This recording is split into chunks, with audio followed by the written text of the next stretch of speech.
So today's lecture, it is chapter 4, Imperfections in Solids. So we always assume all atoms are perfectly arranged in a solid. But actually that is never the case. Solids always have defects in them, or we call imperfections in them. There is never gonna be a solid that is perfect.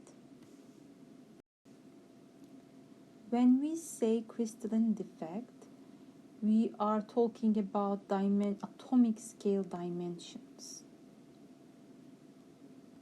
We will talk about what type of defects exist in solids. And we will talk about how vacancies are affected with temperature. So vacancies are a type of defect, atomic scale. What are two types of solid solutions? And we're gonna see what is a solid solution and what are the types. What are three types of dislocations? So we're gonna see dislocations are line defects, linear defects, and it's a very important defect in the structure. And we're gonna see what three types of dislocations are, and you guys need to do some visualization to understand that. And we're gonna take a look at what type of microscopes are there and what type of information we get from microscopes.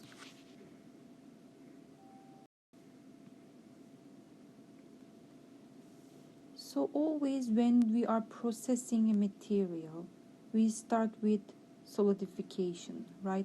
We have a molten metal and we need to shape it.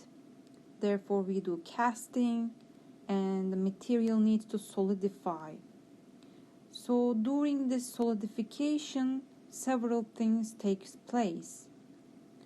First, from the liquid, nuclei is gonna form tiny solid particles, atomic size, nano sizes, right, and grows micro size. And what happens here is, as the solidification continues, as we decrease the temperature from the molten state to a solid state, the solid state starts to form from the liquid. And we can see that from the nuclei, then more atoms come together, forming the crystals. As you see, the crystals are growing.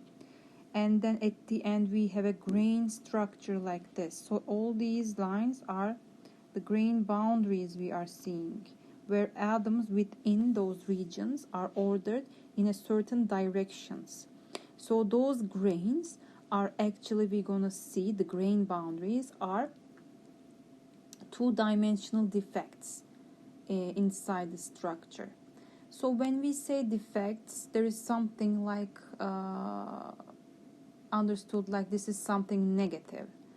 Defects can be negative but also positive. They can be intentionally introduced into the structure, like semiconductors, where we intentionally introduced certain elements to manipulate the conductivity of the silicon, manipulate the conductivity of material. You can do that intentionally, or for example, in this case, grain boundary control is important because it is a way to strengthen the materials. We're going to learn later, okay? So not when we say defects, don't think about it as something negative. And understanding how defects affect the properties and how we can control them, shape them, will help us to manipulate the properties of the materials.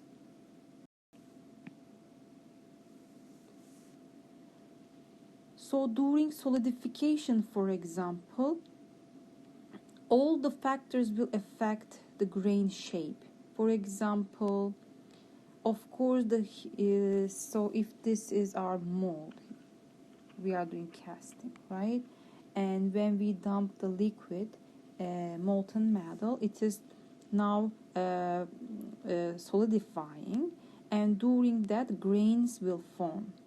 But grains will be affected with the direction of heat flow, because the material is going to lose heat to the environment in that direction. As you can see, the grains are forming this aligned shape along the heat flow direction. Okay, so we call these columnar grains. So this is just to give you an example of how defects are important. Okay, the grain boundaries are defects. So grain size, grain shape is changing. So these are columnar grains, but within very close to the mold itself.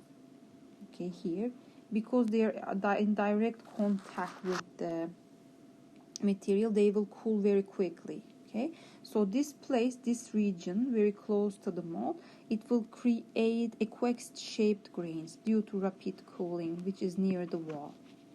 So as you can see, it is not easy as we imagined, and things depend on many other factors. In this case, how the heat flows, how the material cools down, and you can even see some shrinkage here. You can see, right? Because when we are solidifying, material also shrinks. So people want to obtain small grains, equex grains, and uniform grains. And this is done because materials have showing more strong properties. They are acting more strongly when we have equex and small sized grains. And we're going to understand what are the reasons behind that.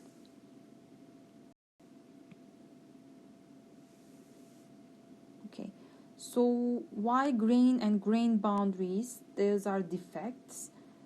Basically because there is, when you look at each grain and where they're actually getting together, there is a misorientation, misalignment. Okay, so we have seen, for example, I told you guys, grains are different regions where atoms are arranged in different orders. You see that here in one grain, this is the grain boundary in between the grains. The atoms are aligned in this direction, right? And if you take a look at another grain, it's like that. In reality, of course, when this direction changes, there is not like a visual grain boundary. Yes, we are seeing in the microscope like this visually. The reason is because these materials are etched with acids. Since there is a randomness, more random arrangement, as you see along the grain boundaries, there is a randomness. They are not arranged in a perfect order. That's why this is defect. Grain boundaries are defects because they are not arranged in a perfect order along the grains. And that's why they are more reactive, because they are not stable like this atom, right? This atom is connected from every direction and it is very stable. But this atom is more free. So it wants to, like everything in the nature, it wants to be more stable. Therefore, the grain boundaries, atoms near the grain boundaries, they are more reactive. That's why when they etch them with acids, they react. And that's why optical properties along those grains changing. They scatter the light differently. That's why we are seeing actually solid lines in them under the microscope. So this is an optical microscope image. Okay, so in reality, of course, you are not seeing line. There are no lines like this. Of course, we are imagining there are lines, and there is just a change in the direction of atomic alignment. Okay, so these are aligned, for example, in this direction. All of them different. Okay, so crystallographic misalignment across a grain boundary. That's why we call them defects, because the atomic arrangement is random. And grain boundaries are the regions between grains, as we talked about them. There is atomic disorder when we are crossing the boundary. Okay, this of course creates atomic mobility. They are more free. As I said, they are not bounded in all directions. They are more free, and they are more reactive because they want to react with something and become stable. So they etch them with acids before putting under the microscope, so we can see the actual grain boundaries. And of course, depending on to what degree this alignment changes, you can call them high angle grain boundary or small angle grain boundary. As you see from here, we are like this, and this is the continuation, but the alignment here of the atoms is like that. Okay, or another direction, doesn't matter. So there is a change in this much angle. There is a change. Okay, or like this. So there is an angle, and if it's big, this we call it high angle grain boundary. Okay, and if just a small change in the alignment, like this is small angle grain boundary. Okay, that's it.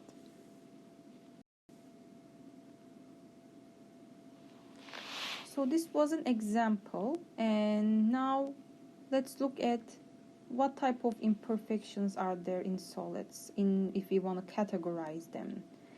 And we said there is no perfect crystal, and defects are always present in the structures. And many properties can be changed with the addition of or removal of the imperfections. The properties are very, very sensitive to the presence of imperfections or defects.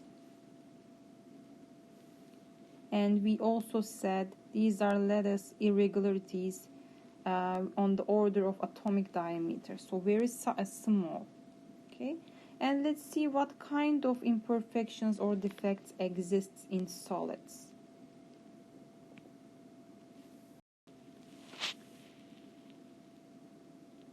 So, types of imperfections, we categorize them based on their dimensions. So zero-dimensional defects are called point defects. So no XYZ, right? So linear defects, they are one-dimensional. They are linear. And there are grain boundaries. Grain boundaries are two-dimensional. Okay? So think about each grain boundary. Of course, we are seeing here. Think about this is happening in 3D space, right? So they are two-dimensional defects.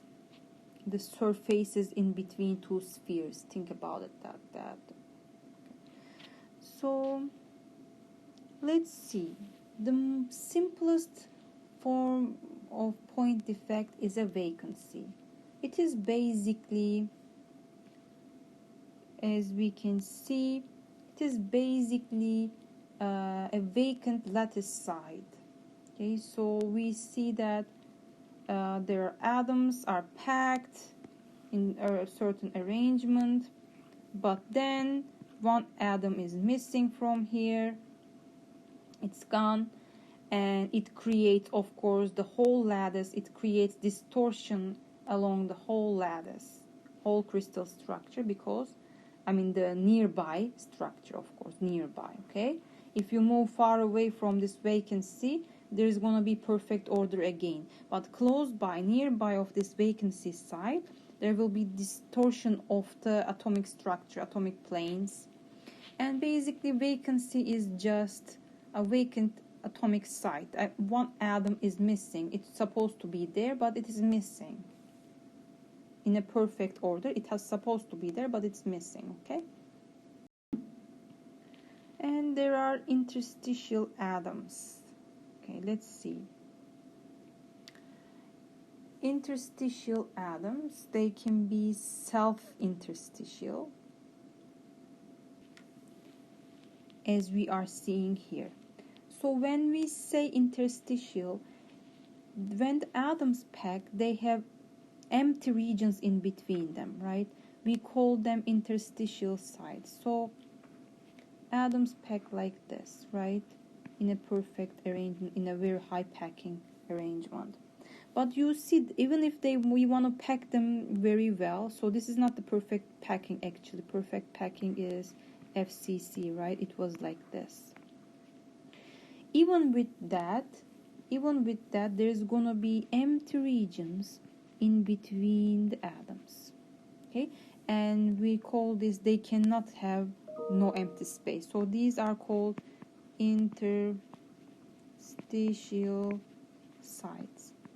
So what could happen? A atom itself can go into this interstitial site, and we call it self-interstitials.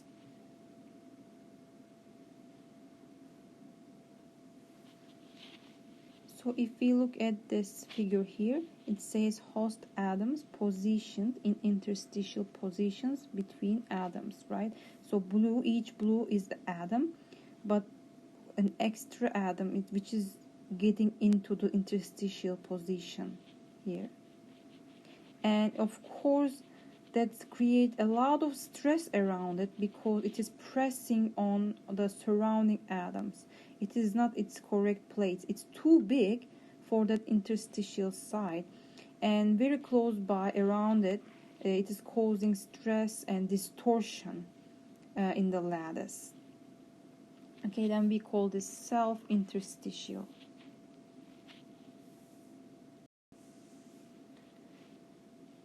So thermodynamically, all materials has to have vacancies, but because it is shown that it actually lowers the overall energy of the structure. So by thermodynamically, structures need to have vacancies. So there is no way there could be a perfect arrangement because there will always be vacancies. And then how do we know the equilibrium concentration of vacancies? Equilibrium concentration means thermodynamically equilibrium, right? So systems always reach thermodynamic equilibrium, and at that temperature, at that position, what is the equilibrium composition of the vacancies in the structure?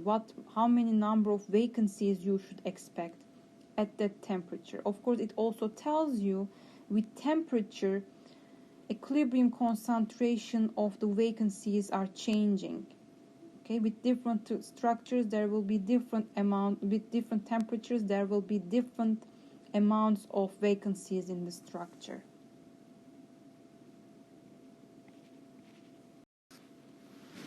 So how do we calculate the equilibrium concentration? And we are given this equation, and N, the capital N, is the total number of atomic sites. Q is the activation energy necessary for the formation of a vacancy. K is the Boltzmann constant. With different units it can be given depending on what type of energy, what type of units the activation energy is. And T, of course, the temperature. And what we are trying to figure out is N with a subscript V is giving us the number of vacancies, which is the equilibrium concentration of vacancies at that temperature.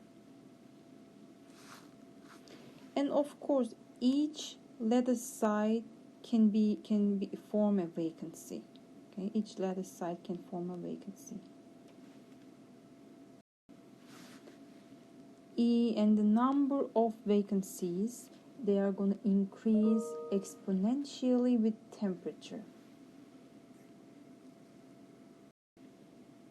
So one way, one example, if there are, this ratio is usually is around 10 to the power of minus 4 for metals below their melting temperature.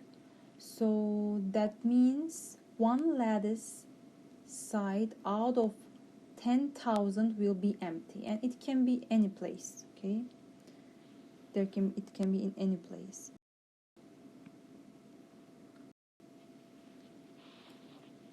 So how this activation energy can be found?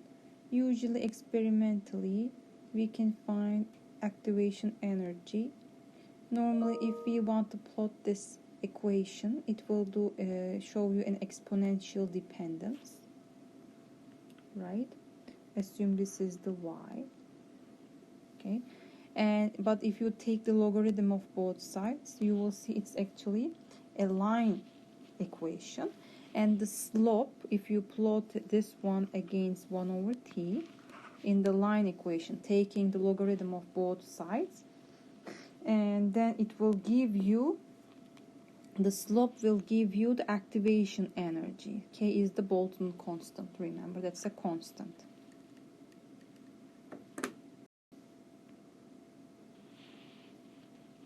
So one example is given to us. Compute the equilibrium vacancy concentration for copper that is at 1000 degrees C. So always needs to give the temperature because it depends on the temperature. In 1 meter cubed. 1 meter cubed of copper at 1000 degrees C. So the first thing we need to figure out the number of atomic sites per cubic meter for copper. And here is the equation for that. Let's understand it. So I know in 1 mole there are Avogadro's number of sites, atom positions, right? 1 mole. And 1 mole is this much gram.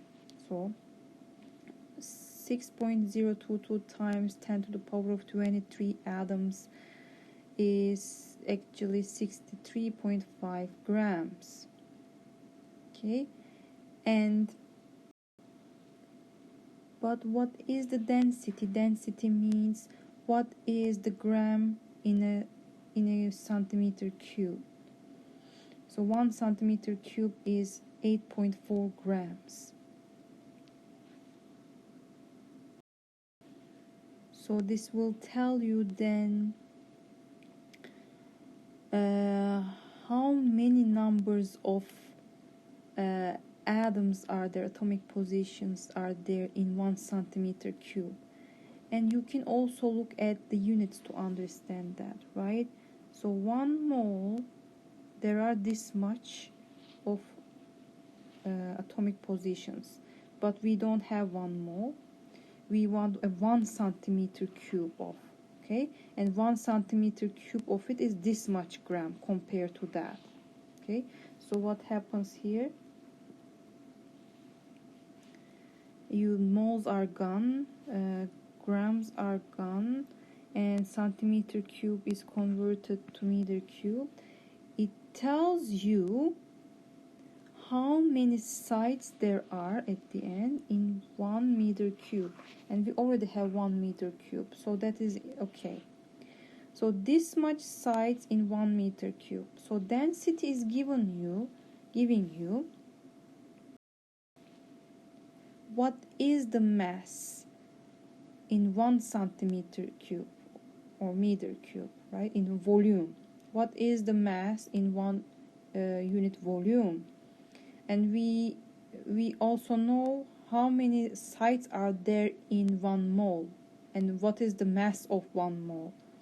But what we are doing is we are trying to convert it in a way we can see how many sites in a volume. So therefore we do it this way. And then therefore we calculated the atomic sites in unit volume. Once we do that, now we can plug it into our vacancy equation, which will give us the equilibrium vacancy concentration at that temperature. And of course some things need to be given in this equation. So you figure out N, you figure that out, and make sure that all the units are the same. So this is given to us, we put it here. And we need to choose the Boltzmann constant that has electron volt. Like here, we can choose this one. so the units match, right? This one matches. And of course this has Kelvin units, so the temperature has to be in Kelvin. We are given 1000 degrees C, so you're going to put in the Kelvin. And don't forget this is exponential, right? And then if you do that, you will figure out basically the answer. The answer is this much equilibrium vacancies in 1 meter cube of that material. So each meter cube of copper, you need to have this much of vacancy, because that is what thermodynamics says. Okay.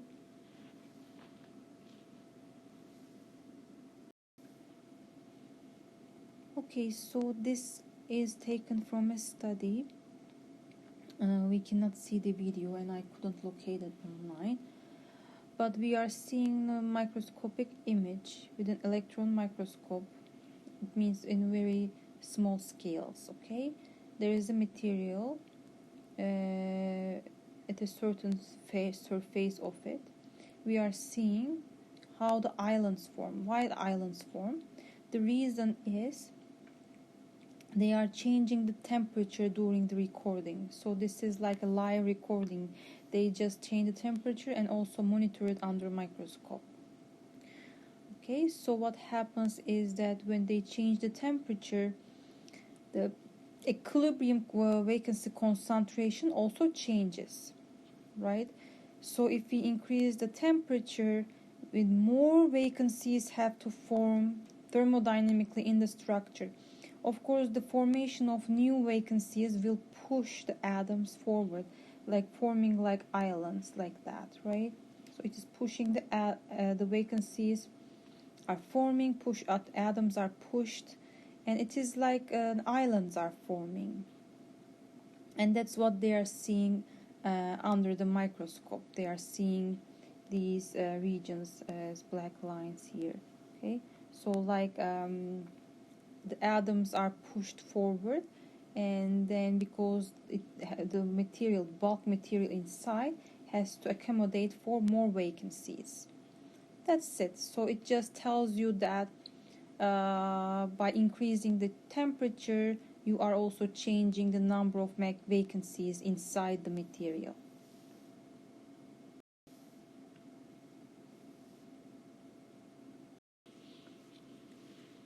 So having a pure metal, like 100% the same atom, this is just not possible. There will always be some impurities, some foreign atoms that will present. And of course we call these defects in the structure, but as I said, they can be positive and negative effects of these impurities. And we have actually seen that in chapter 1, where I discussed how addition of certain elements, such as adding nickel as an impurity to copper, changes the electrical conductivity, right? So you can manipulate the conductivity with the addition of nickel to the copper. In that case, nickel is called impurity, but it's just another type of atom that you are adding to the copper matrix, copper structure.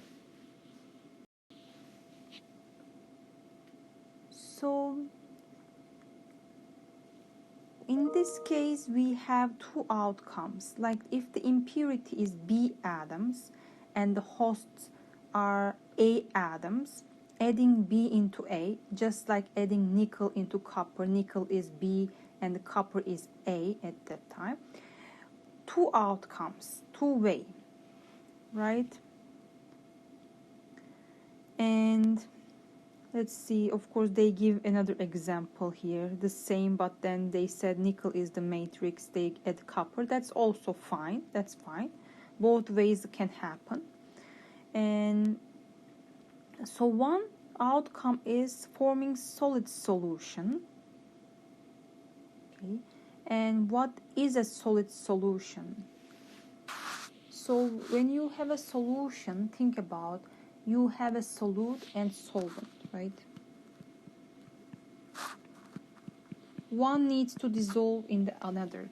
Like think about, you are dissolving sugar in water. sugar is your solute and the solvent is your water, right? Solvent here is the element or the compound that is present in greatest amount. It is like they are, you can call them host atoms.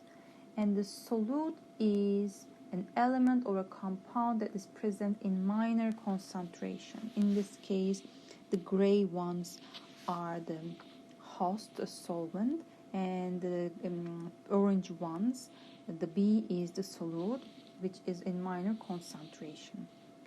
So solid solution, as we said, can have two outcomes. Okay, if we mix atom A and B, it can be a substitutional solid solution, meaning just regular lattice sites in the solvent A, regular lattice sites are just replaced with solute B atoms. So in this case, regular nickel atom sites are exchanged with copper atoms. Okay, and another way this can happen if we mix A and B and form a solid solution, another way this can happen is interstitial solid solutions. This is where we call it copper in iron, usually one of the examples, and these are also called alloys, right?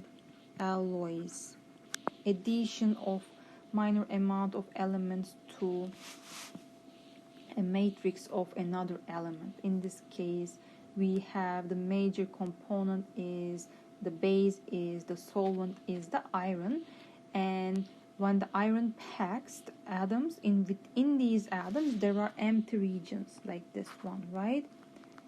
And those are small, can accommodate small elements, small atoms like carbon. So carbon can fit into those interstitial sites in the packing structure of iron, and that is what we call interstitial solid solutions. So two types of solid solutions is substitutional and interstitial solid solutions. We need to understand something very important here. When we have a solid solution, this is just one phase, meaning everywhere the structure is the same, everywhere copper is dissolving in nickel in this case, right? It's forming a homogeneous structure by itself. There can also be second phase particles, another phase which has a different composition, which has a different structure. So overall, if you look at everywhere around here, right, this place, that place, they are all having a solid solution. Copper is dissolving in nickel, but at certain regions they are actually reacting only at certain ratios, like this within the square you are seeing, right? They are actually forming some type of a compound, maybe copper nickel compound or something. So they are actually, the composition is different there, the structure is different there, therefore properties are different there. So within that solid solution there can be new phases, and we call them second phase particles, and they can have different composition and different structure.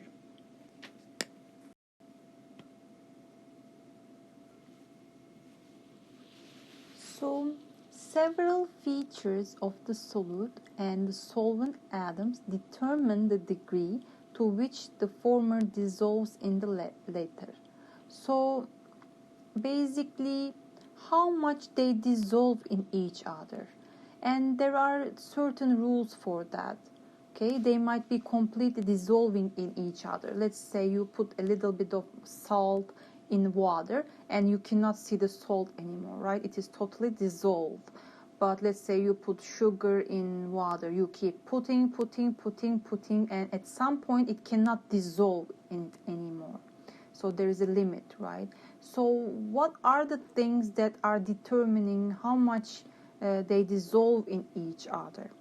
And this is determined by a scientist a material scientist, Hume-Rothery, and he developed certain rules to understand how much basically two atoms are capable of dissolving in each other. So the first one is atomic size factor.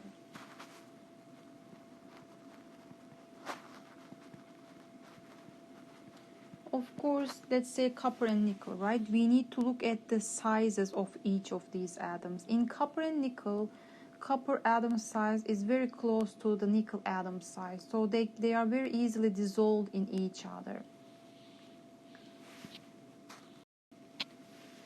So what we are looking at as a rule, if we want appreciable quantities of a solute to be accommodated in the solid solution, when the difference in atomic radius between the two atoms is less than about 15%.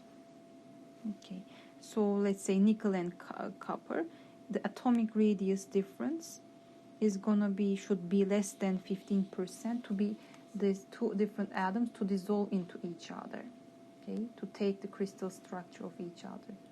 So the second is electronegativity factor.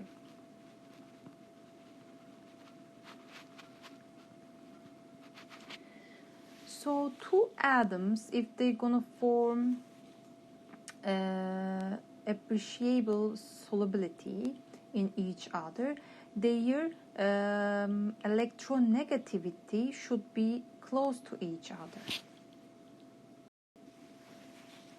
Because if their electronegativity is not similar, then they will react to each other, and this is going to give us a compound, a reaction at certain ratios, a compound, like the compound is like silicon nitride, right? We don't want this compound because the solid solution is basically atoms replacing the other atoms' place or interstitial places. So basically electronegativities should be similar for appreciable amount of solubility in between each other, okay? So the next thing is same crystal structure for pure metals. So if one, let's say, has FCC, like nickel, another one should have FCC to support this solubility in each other, because then it is easier for atoms to take place of another host atom, right? Impurity to take place of the host atom. If both has the same crystal structures, they are both FCCs, they are both BCCs, etc. Okay, so crystal structure. And the last one is valence. So this is interesting observation. What happens here is a metal has more of a tendency to dissolve another metal of higher valency than to dissolve one with a lower valency. So number of valence electrons are affecting these. So if you have a metal, it has a more tendency to dissolve another metal if it has higher valency, higher number of valence electrons. This is just observation, okay? Best example to this is always copper nickel solid solution. Their atomic radius are very close. One is 0.128, one is 0.125. They both have FCCs, and their electronegativities are, one of them is 1.9, one of them is 1.8. So therefore it is very easy for them to form a solid solution basically.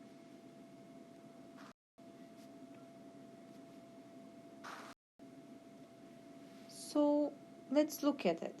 So something like this can come, right, with the given the table, like the picture here. So would you predict more aluminum or silver to dissolve in zinc? So first we need to compare atomic radius. Okay, so we are looking at the zinc and we are looking at the atomic radius of silver and aluminum. Which is more closer to zinc? Okay, the aluminum is more closer to zinc. Of course, both are different, not exactly the same, but aluminum is closer to zinc. What about electronegativity? So one is 1.6, aluminum 1.5, silver 1.9. So 1.5 is closer to 1.6, right? So again, it favors aluminum. When we look at crystal structure, this is hexagonal pack, but it's a closed packed structure, and this structure is similar to FCC also. Okay, so HCP is also FCC and HCP most dense packed structure. Remember, coordination numbers are the same, right? So those structures are similar, both are FCC, so there is no difference in terms of aluminum or silver that can dissolve in zinc. So that's a tie. And which has higher valence, because that will be the favorite. So this is +2, we want something bigger than this, and +3 is aluminum. Okay, so aluminum is favored compared to silver. So this suggests that aluminum is more soluble in zinc, and this agrees with experimental observations. Okay, so these are some rules people come up based on observations and based on some theoretical calculations, and we are seeing that atomic radius difference, crystal structure, electronegativity difference, valence electron difference, those are affecting the solubility. And from tables as such, we can predict, of course we need to confirm it with the experimental observations also.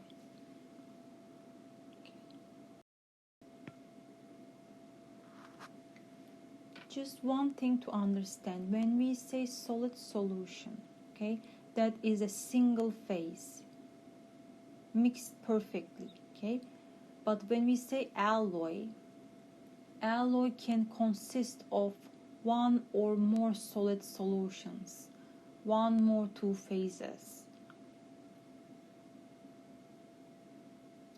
and they can have different crystal structure with different chemical compositions. Okay, so when we are trying to specify the composition of an alloy, we can specify two ways. We can specify the composition as weight percentage or atom percentage. Okay, for weight percent, of course it is gonna be the weight of a particular element relative to the total alloy weight.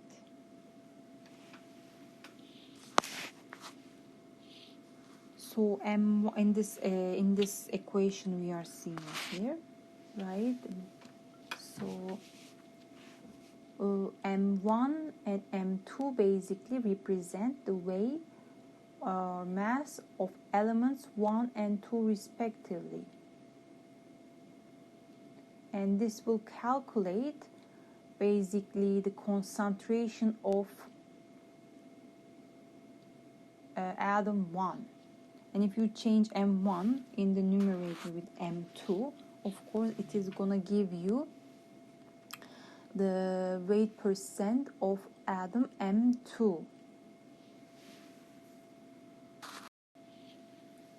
The atom percent is calculated by this equation. Here we are seeing what is that. That is basically the number of moles of an element in relation to the total moles of the elements in the alloy. Of course, when you change M1 with M2, N1 and M1 with an M2, this will give you the atom percent of the second element. In this equation, just we are calculating the atom percent of the first element, element 1. All you have to do is find the number of moles of component 1 and divide it to the total number of moles in the overall material. And of course multiply these both equations with 100%, so we can talk about percent weight, atom weight percent or atom percent. So the first ones were point defects we learned. And now we're gonna learn about linear defects, and this defect is so much important. Okay, this is dislocations,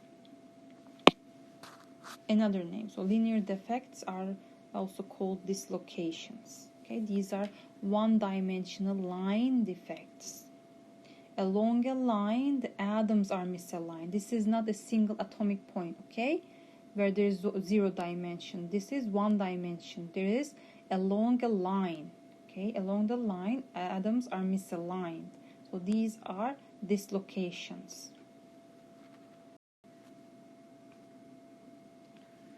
So there are 2 types.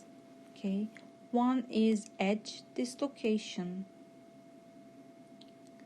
and this is, you can imagine, like an extra half plane of atoms are inserted in the crystal structure, creating disorder. And B is what we're gonna call the Burger's vector. Let me write.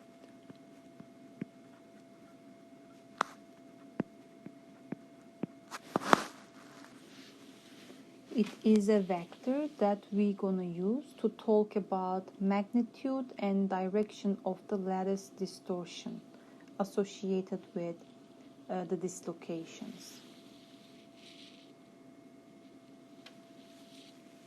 So let's just, for now, let's learn edge dislocations are extra half plane of atoms inserted in the structure, and we are showing it as this with this symbol, like upside down T. This part here representing extra plane of atoms being inserted into the lattice, and this part is that plane. Okay, that plane that the extra plane of atoms sit on. Okay, so next is screw dislocations. Spiral planar ramp resulting from shear deformation. And in this case, Burger's vector will be parallel to the dislocation line. In edge dislocation, Burger's vector is perpendicular to dislocation line. Okay, so we all gonna see what that means. Okay, so Burger's vector is a vector we are using to describe the magnitude and direction of that distortion in the structure, basically due to the presence of dislocations. So let's start with understanding what edge dislocations are. So understanding dislocations requires a little bit imagination, and I sent you guys some animations, but try to check all the images online and try to see if you can grab the visualization in your mind. Okay, in this case we are seeing the edge dislocation, which is, these are the normal lattice atoms sit in their perfect order. But what happens here, a extra half plane of atoms is fitted into the structure. Okay, so of course it is shown with, as you can see, upside down T. This part representing the extra half plane that is inserted into the perfect lattice, and this is where the This is the plane, basically, this plane, that where that extra half plane of Adam sits. Okay. So where this dislocation or line term comes from, right? So where this distortion happens, the line is, you need to look at through the screen. So in 3D we are going into the screen. We are going into the screen. Okay. So here this is the line. Okay, the atoms sit. We are going into the screen. All these atoms, they are sitting on the dislocation line. So remember Berger's vector B, what we are seeing right there. Let me read this. Okay.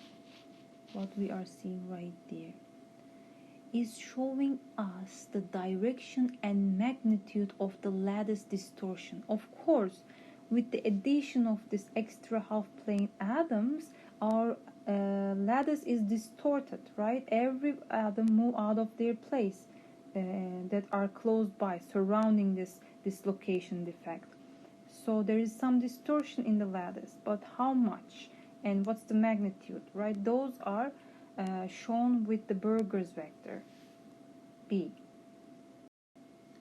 So to understand that, let's walk in unit distances and same amount along all the edges. Okay, let's start here. Okay, 1, 2, 3, I moved here down, 1, 2, 3, 4, 5, 6. So I moved 6 here.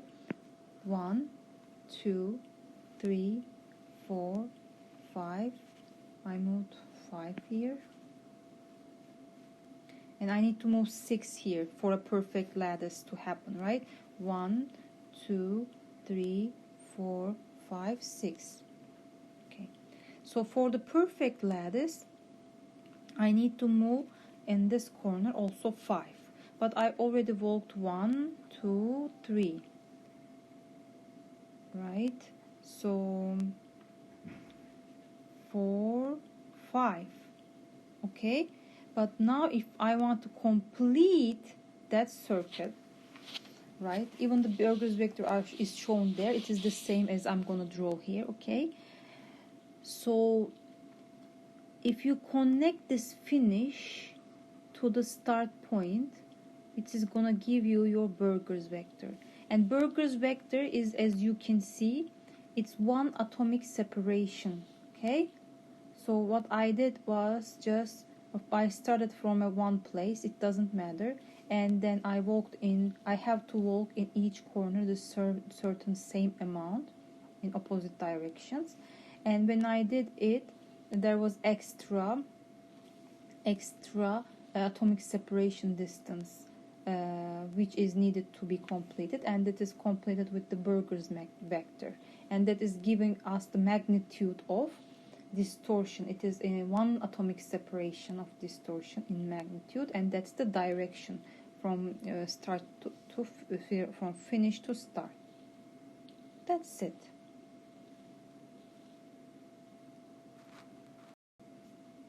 So what we were concerned here to understand this thing here, right? So the Berger's vector perpendicular to dislocation line. So our dislocation line is this red one, right? It is getting we are moving inside the screen, right? This direction. So this is into, I'm pointing into to the surface, to the screen. So into the screen, into the surface. It is getting towards inside, okay? So of course that is the dislocation line that we cannot see it, okay? Dislocation line is there. This is dislocation. And this dislocation line, I show it with the red here, that is into the screen, is of course we can see it is perpendicular because the Berger's vector in this direction, right? In this direction or that direction, doesn't matter. It is perpendicular to the dislocation line. Remember, this is going into the screen. Okay, so now we understood that, right? Now let's look at screw dislocation. That's a little bit difficult compared to that to understand. So basically, screw dislocation is formed by shear stress. So think about along these planes we're applying shear forces, right? And this plane here going inside, you cut it, sliced it over there, the whole lattice, and when you apply these shear stresses, basically there's a shift in the lattice. Let me erase this. So where is the dislocation line? Dislocation line, remember, in this case parallel to the Burger's vector, and the dislocation line is the line where this distortion happens. It is right there. Okay, this line is again going into the crystal, so maybe I'll draw it like this. Okay, so it is going into the structure, and let's see how the Burger's vector form. So let's start from here and let's complete the circuit, right? 1, 2, 3, 4, 5, 6. I move 1, 2,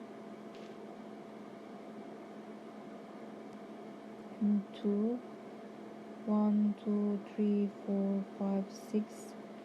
1, 2, 3. I need to move 3, and then 1, 2 here. So this is the Burger's vector, right? So that is the direction, and the magnitude is one atomic magnitude, one atomic size. I mean the one lattice size separation, and then that's the Burger's vector, and it's parallel to the dislocation line basically. Okay, so that's the screw dislocation. And this is, if you look at from the top, this part is this region we are seeing here, and this is how it looks, right? You see that how atoms are shifted. So normally this becomes here, right? There's a shift, distortion in the lattice along that line, and the dislocation line is therefore this, which I draw like that. That is this dislocation line. That's the Burger's vector, and they are parallel to each other. So if you guys having trouble visualization, as I said, look at the images in the Google, different views of this screw dislocation. I also sent you guys some YouTube animations that I found online, and you can check those out. Try to visualize and try to understand. But at the end, what is important for you guys to understand, this relationship here, the relationship of the dislocation line with the Burger's vector, that can be asked. And I will also ask things like, I will give you an image. For example, I give you this image and I'll ask you what type of dislocation is that, right? From there you can say it's a edge dislocation. Okay.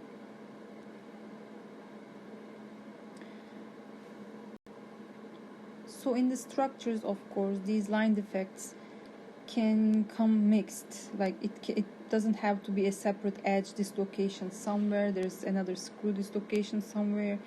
Usually they come in together. For example, there's extra half plane of atoms here, which is forming the edge dislocation, and you see the dislocation line is going into the structure, right?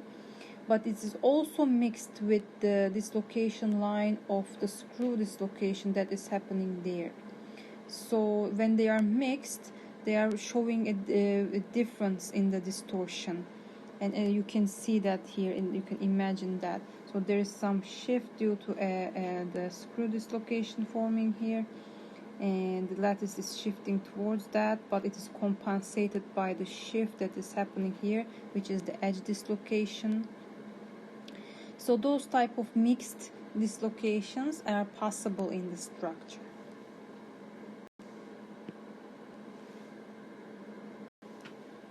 So virtual materials science and engineering animations, I found this link, and you guys can see it in the pages, in the links that I provided you in your homepage.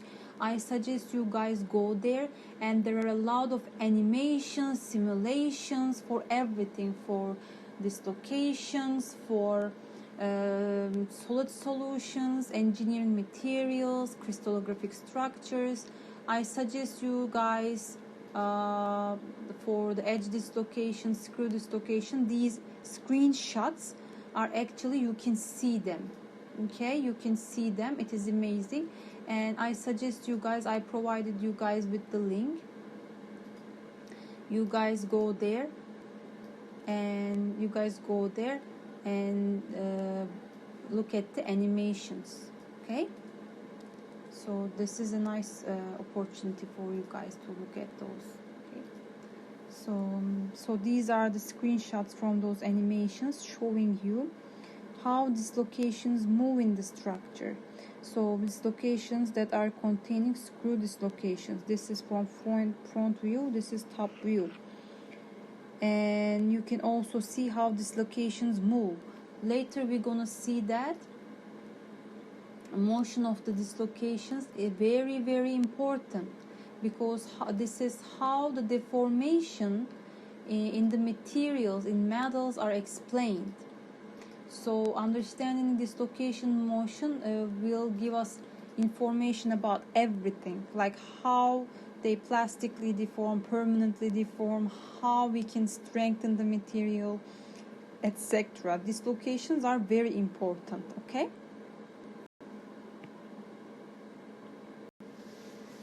So this is amazing. I also, guys, provided a YouTube link. When actually you view these dislocations under microscope, and you can see those lines, dark lines, these are all dislocations, okay? Extra half plane of atoms. And in the video I showed you, they recorded live on the under electron microscope, is the where dislocations are actually moving in the structure. Those are not stable like this. When you apply forces, dislocations move in the structure, okay? And you are seeing a lot of dislocations here, a lot of, they are like entangled, right? Keep that in mind, because when the dislocations entangle like this, they will stop each other in motion, okay? And we're gonna look at this when we come to the topic strengthening of materials. So these are under the microscope, they look like.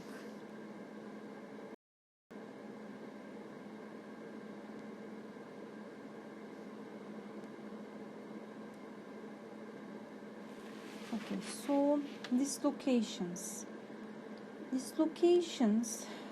move when the stresses are applied, and I showed you guys animations in the videos I suggested, how the dislocation actually moves. And actually, when we have live classes, we were doing this ourselves. Well, each student becoming an atom, we were doing representing a dislocation motion and having fun. But unfortunately, this is not the case. So you guys watch the animation, I gave it to you. Okay, so here we have the dislocations. When we apply stresses to the material, they start to move, okay? and this is the reason why we have permanent deformation in the crystal structure.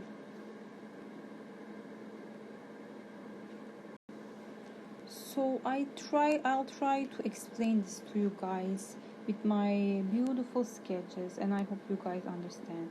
So when edge dislocations are in the crystal structure, right, the extra half plane of atoms like that, and I'm trying to sketch basically this one, okay? So extra half plane of atoms inserted into the lattice. Of course the lattice is distorted, right? And when this thing moves with force, with shear stress, when this force moves, when this dislocation moves, of course it can move with the tensile stresses. When it moves, this dislocation, extra half plane of atoms go outside of the crystal structure. What you end up seeing is a deformed structure like that.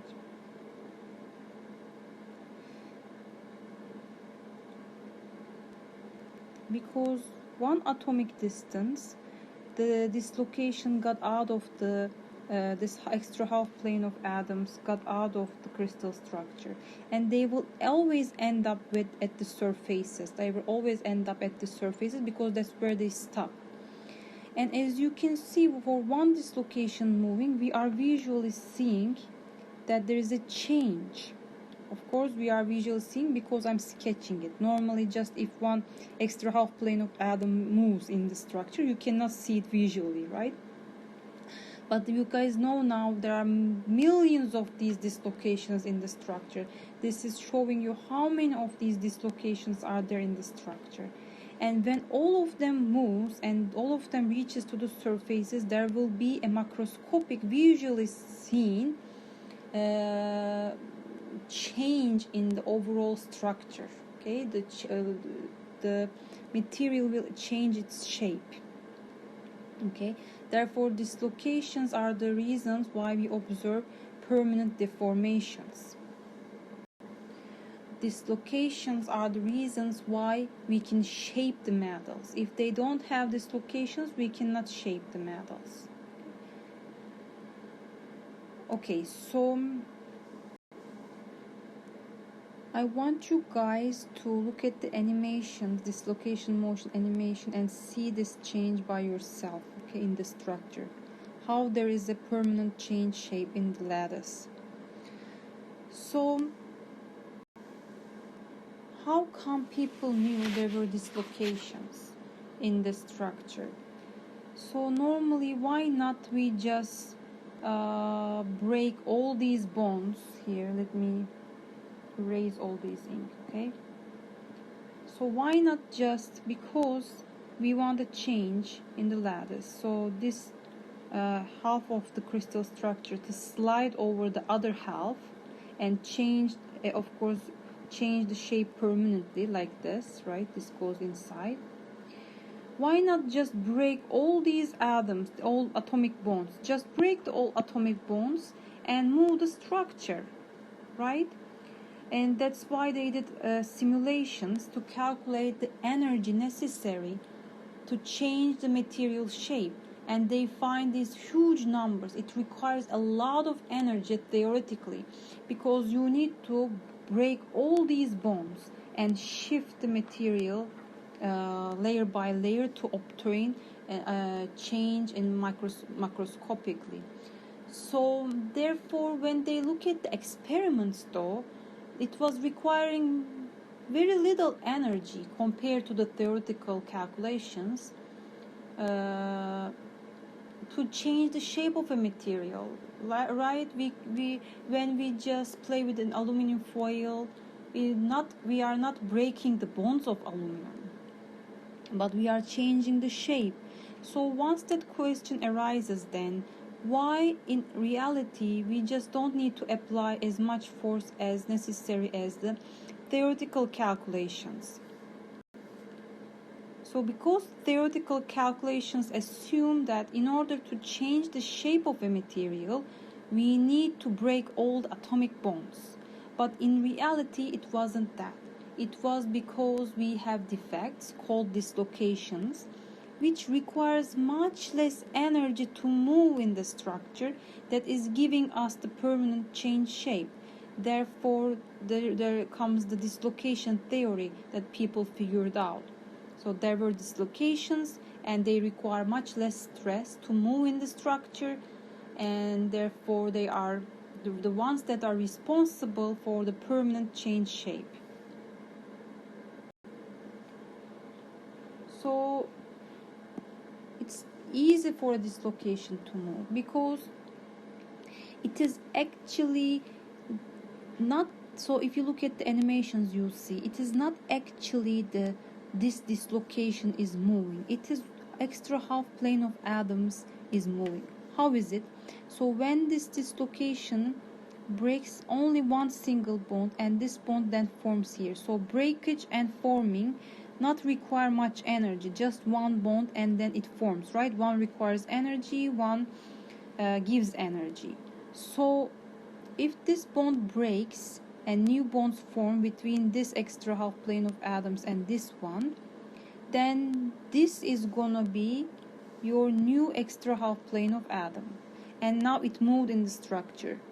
Then this will break, this will form, energy is compensated, and this became your extra half plane of atom. And this will break, this will form, and this become extra half plane of atom. And of course this much shift is achieved in the structure. So look at the animations, please, and understand what I'm saying. And this is how the dislocation moves in the structure.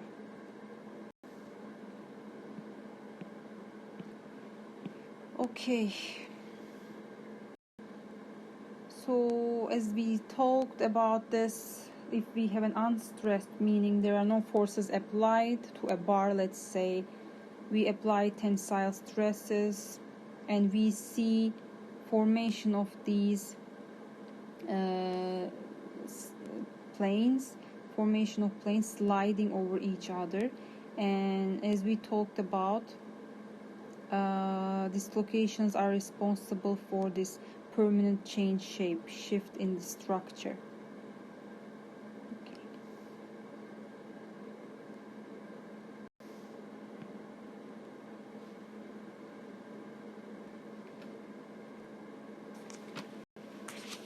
So next is interfacial defects. These are boundaries that have two dimensions and normally separate regions of materials that have different crystal structures or crystallographic orientations.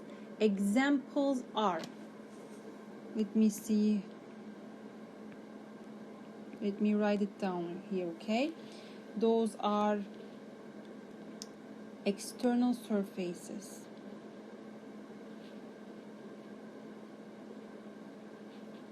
two, grain boundaries that I described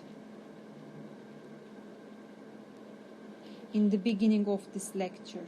That's an interfacial defect. 3, phase boundaries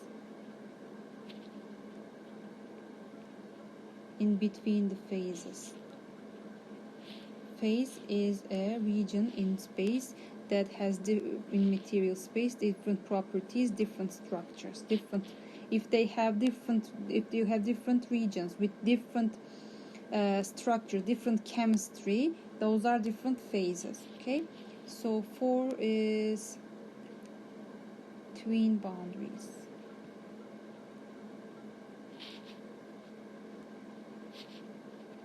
And stacking folds. So we solved this one, and I think now we're going to see external surfaces and twin boundaries and stacking folds. Okay, and then we're going to look at microscopic examination, different types of microscopes, and then we will be done. Okay, so let's see now what twin boundaries are. So a twin boundary is a special type of grain boundary across which there is a specific mirror lattice symmetry. that is atoms on one side of the boundary are located in the mirror image positions to those of the atoms on the other side. So it is like forming twin. So B is a mirror image is B prime, D mirror image of D prime, E mirror image of E prime.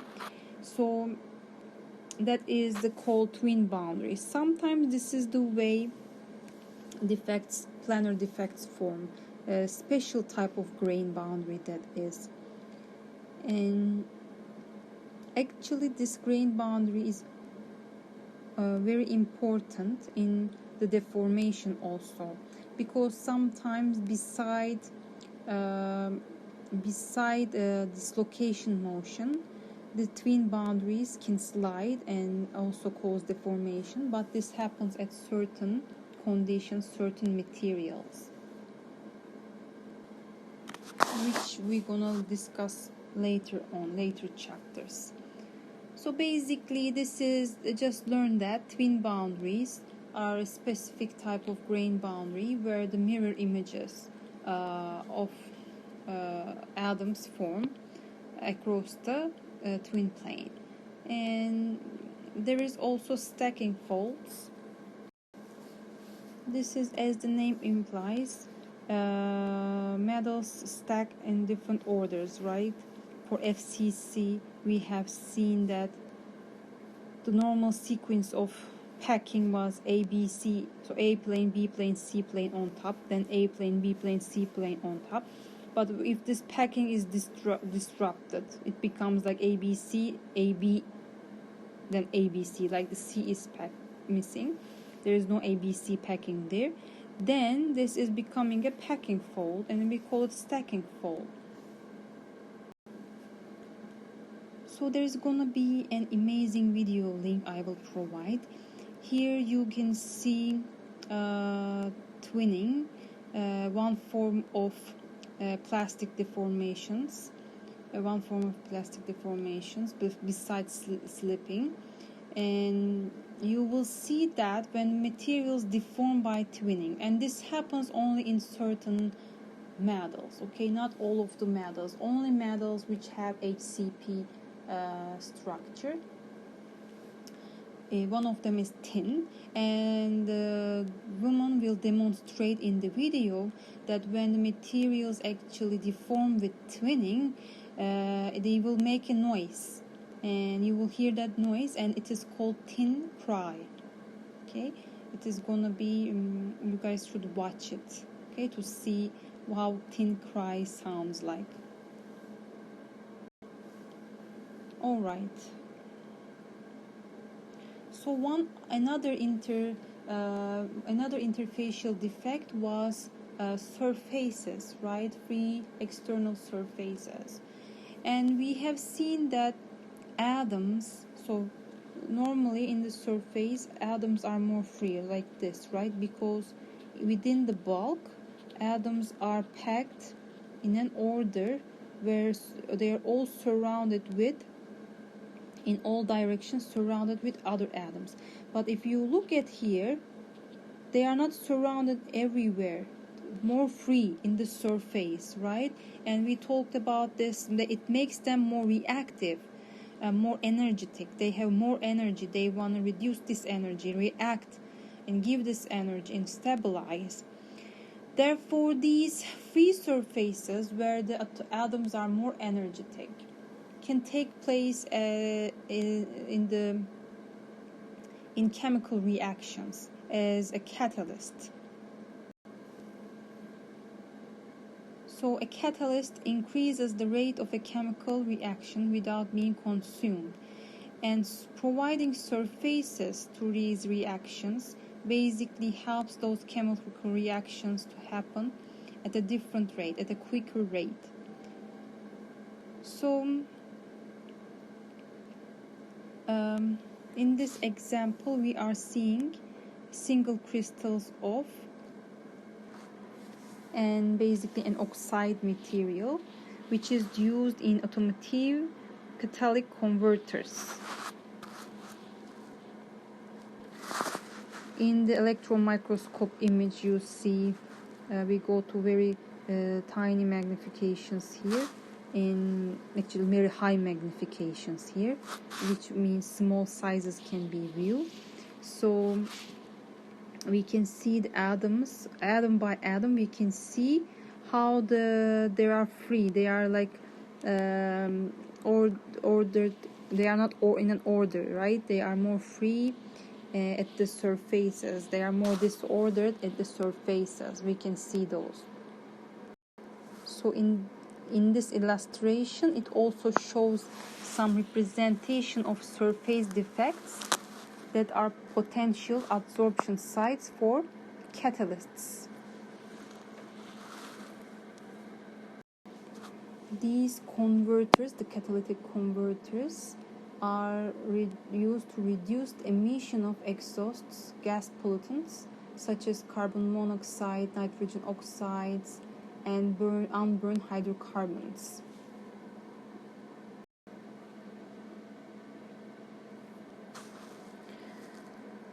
So actually it should be also described in the book. Besides those defects, let me go all the way to the beginning, okay? I will pause it. And besides those 0-dimensional, 1-dimensional, and 3-dimensional defects, there should also be another defect that is mentioned, and that is called bulk defects. And this affects the overall macro. You can visually see like pores, cracks, and what else? The things that you can visually see that is affecting the whole bulk, the volume, or you can see large defects. These are okay. So this should be also included. Okay, so let's now look at microscopic examination, meaning it is important, you guys, to understand how do we characterize materials. So these defects, how do we see? Okay, we are looking always under the microscope, and there are certain types of microscopes. Not all microscopes will show you all scales. So if you want to see individual atoms, for example, right, you will have to do electron microscopy, or you just want to see microscale, optical microscopes are enough. So in your book, you're going to see, depending on the scale that you want to see, there are tables depending on the structural dimensions of the structural features that you want to see. You can select which structural feature and then look at its dimension, and based on that dimension you can see with which microscopes you can see those dimensions. Okay, there is a table, there is a bar chart that you can look in your book and read through it. Okay, so in this case we're going to talk about grain size and how can we view this with the grains with the microscopes. Of course, there are other features like atoms, unit cells, dislocations, and grains, voids, and cracks. Each will require different microscope. And so grain size is an important microscopic characteristics, and it can vary from one material to another. They can be large and they can be small. They can be visual with the naked eye, or you can need a microscope to see them. So one microscope we use to view grain size and grains is optical microscopy. Optical microscopy uses light, and it uses magnifications up to 2000x, meaning it magnifies 2000 times. And to prepare your material to view under a microscope, optical microscope, you need to prepare its surface. And this is done by polishing and etching. So polishing by mechanical means, polishing, we remove the surface features like scratches. And then we might need to etch using an acid.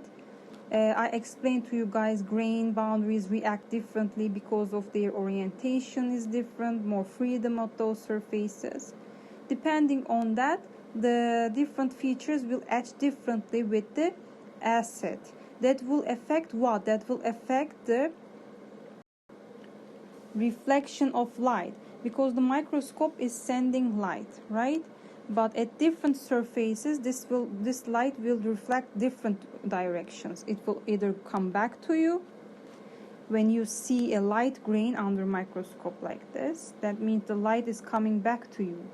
And then if it doesn't, for certain grains, you see at certain grains, atomic orientation is different. Of course, this difference in atomic orientation will change how the light is reflected. And so some grains will reflect light back to you, some will reflect it away. So you see them as dark regions here, dark regions, right? And some of them will have an angle, so you might see gray. And this is how the grain structure will look like under an optical microscope. This is an example for a copper zinc alloy.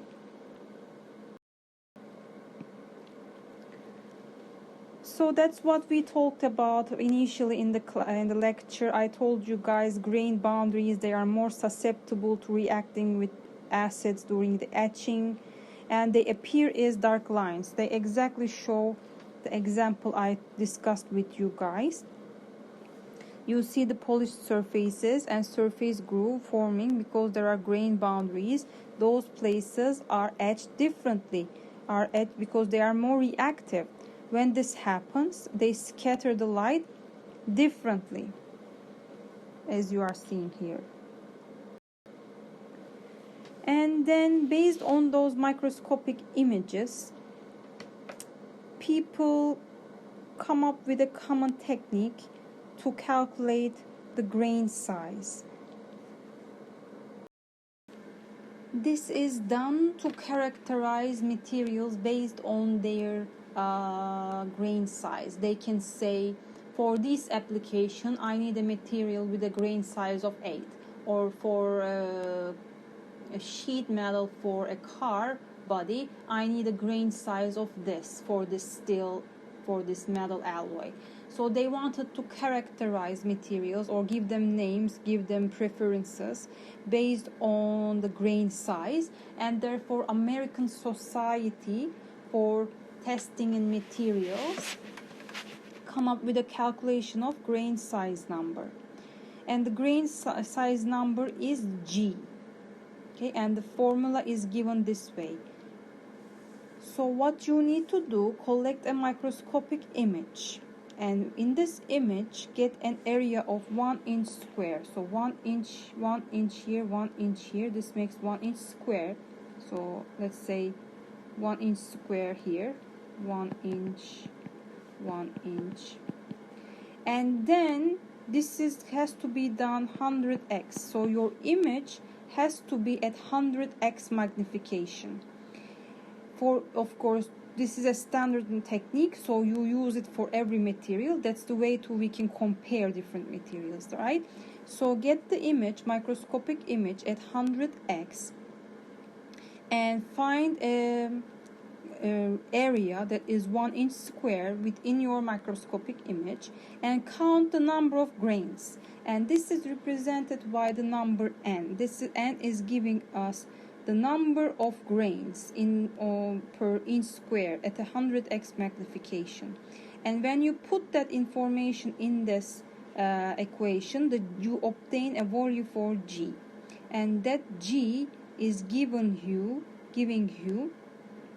the grain size number that is used to compare different materials, because grain size is important in determining properties.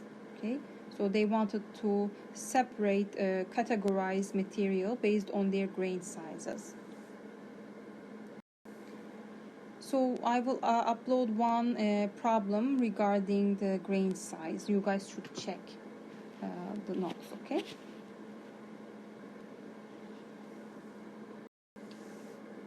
So sometimes polarized light is being used. Polarized light basically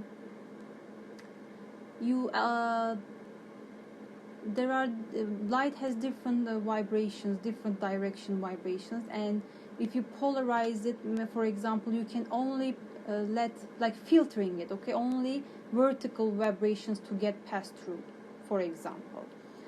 And when that happens, you can increase the contrast, and usually those polarized lights are used to characterize polymers. So when we come to the topic of polymers, we can see this in more detail, how they look under microscope.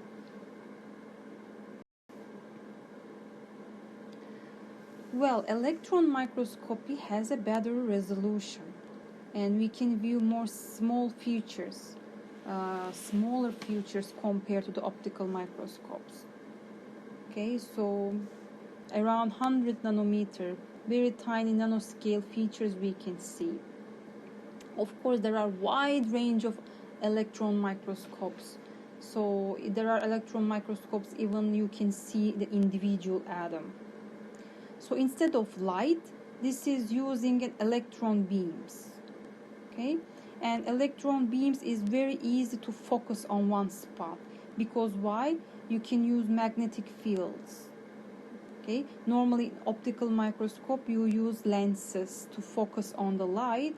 In electron beams, you can own magnetic lenses to focus on the beams at certain point, and then therefore get information from the surface of the material.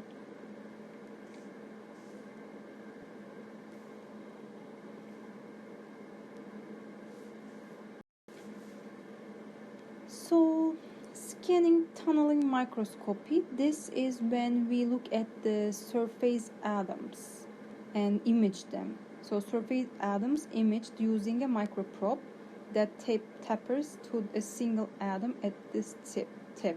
So there is a tip that is scanning on the surface, moving on the surface of the material. And of course, when it encounters atoms, like think about like that atoms are coming like that, right? And this tip is scanning the surface, moving along the surface like that. Okay, and then of course it goes ups and downs. Therefore it detects information and then gives you an image of the atomic arrangement on the surface.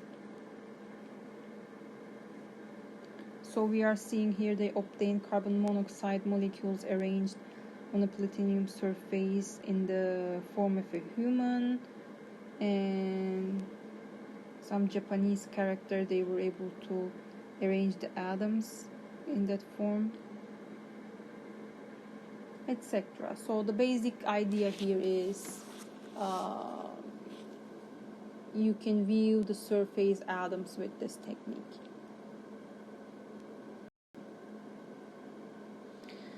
And in summary, what we have learned defects, point, linear, interfacial, and bulk defects.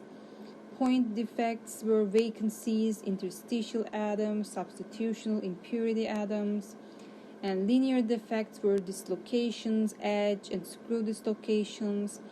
Interfacial defects were grain boundaries, twin boundaries, stacking folds, surfaces, and there were equations where we calculated equilibrium number of vacancies in the structure, that depending on the temperature, and different types of dislocations. We learned dislocation motion is very important in the formation of materials, etc. So try to study and understand everything I discussed, and try to be able to, basically you should guys be able to read data from the charts if I give it to you, or read images, microscopic images if I give what is this material, for example, what is it describing here, etc. From the images, figures, you should be able to read information, but all of them will be coming from everything that is coming out of my mouth. There is nothing gonna be new, okay? And then study also the examples I'm submitting to you guys, and homework questions. Thank you guys. So after this, you guys are gonna have the exam on Monday. Okay, take care.